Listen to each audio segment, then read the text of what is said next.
এই ফ্যাসিস্ট শেখ হাসিনা ওই যে ৭১-এর মিথ্যা চেতনার গল্প আর রাজাকারের গল্প বলতো, তারপর পালাতে হয়েছে দিল্লিতে, মনে আছে তো? নতুন করে যারা ফ্যাসিবাদ সৃষ্টি করতে চায় তারা এখনো একই ভাষায় একই সুরে কথা বলে। আমরা ভেবেছিলাম গণভোটে আওয়ামী লীগ না ভোট দিবে আর আমরা বাকি সবাই হ্যাঁ ভোট দিব। আমি সোশ্যাল মিডিয়ায় দেখতে পাচ্ছি আওয়ামী লীগের সাথে সাথে বিএনপিও না ভোটের প্রচারণা চালাচ্ছে। নতুন বাংলাদেশে এই সকল ফ্যাসিবাদী কায়দা চলবে না। তারা আমাদেরকে বলতে চায় ৭১-এর জামাতকে দেখুন। আমি তাদেরকে বলতে চাই ৭১-এর জামাতকে দেখেছি, আপনারা চোখ খুলে ৯১-এর জামাতকে দেখেন যাদের সহায়তায় ক্ষমতায় গিয়েছিলেন। আপনারা চোখ খুলে ২০০১ সালের জামাতকে দেখুন যাদের সহযোগিতায় রাষ্ট্রীয় ক্ষমতায় গিয়েছিলেন। আপনারা চোখ খুলে সেই মজলুম জামাতকে দেখুন যারা ফ্যাসিস্ট হাসিনার আমলে বুক পেতে দিয়েছিল রক্ত দেওয়ার জন্য নতুন বাংলাদেশে। চোখটা খুলে দেখুন, শেখ হাসিনার কায়দায় কথা বলা বন্ধ করুন, না হলে শেখ হাসিনার মতো আপনাদেরও বাংলাদেশ ছেড়ে পালাতে হবে।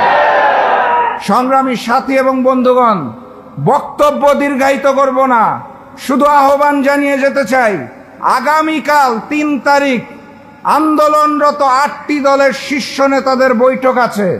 বৈঠক থেকে কঠোরতম কর্মসূচি আসছে। রাজপথে নামার জন্য প্রস্তুতি নেন।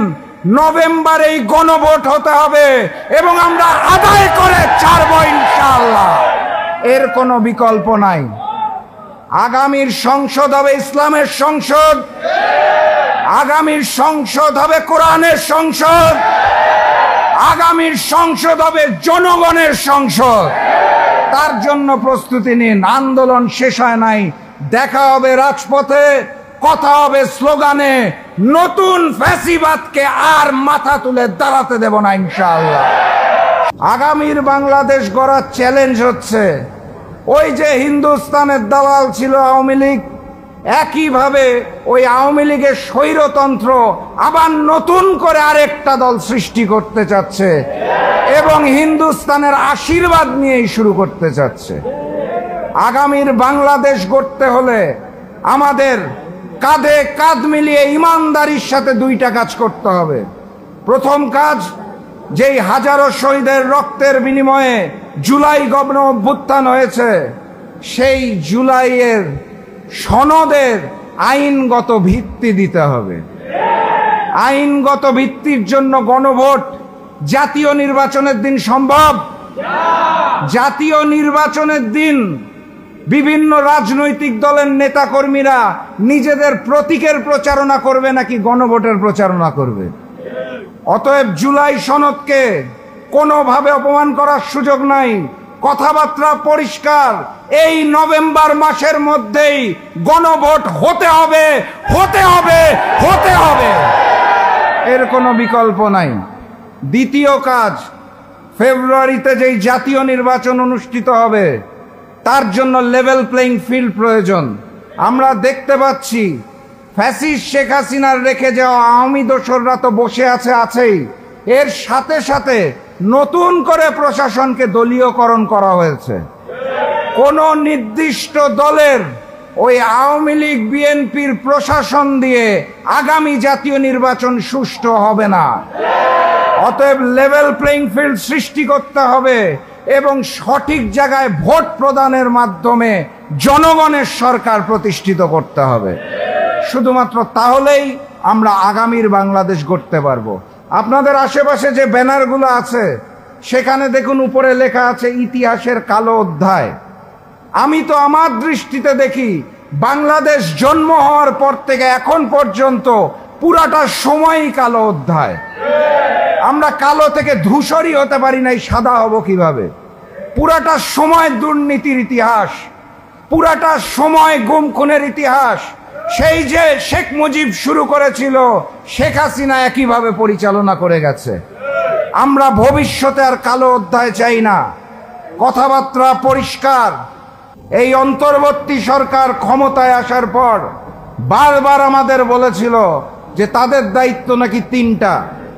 প্রথম দায়িত্ব ছিল তাদের বিচার। আমি তাদের ধন্যবাদ জানাই, তারা জুলাই গণ অভ্যুত্থানের বিচারের কার্যক্রম শুরু করেছে। গতিটা ধীর, কিন্তু শুরু করেছে। কিন্তু একই সাথে সাথে তারা অন্যান্য গণহত্যাকে অবহেলা করেছে। আমরা অন্তর্বর্তী সরকারের কাছে আশা করেছিলাম তারা জুলাই গণহত্যার মতো লগি বৈঠা গণহত্যার বিচার কার্যক্রম শুরু করবে। আমরা আশা করেছিলাম তারা পিলখানা গণহত্যার বিচার কার্যক্রম শুরু করবে। আমরা আশা করেছিলাম তারা শাপলা গণহত্যার বিচার কার্যক্রম শুরু করবে।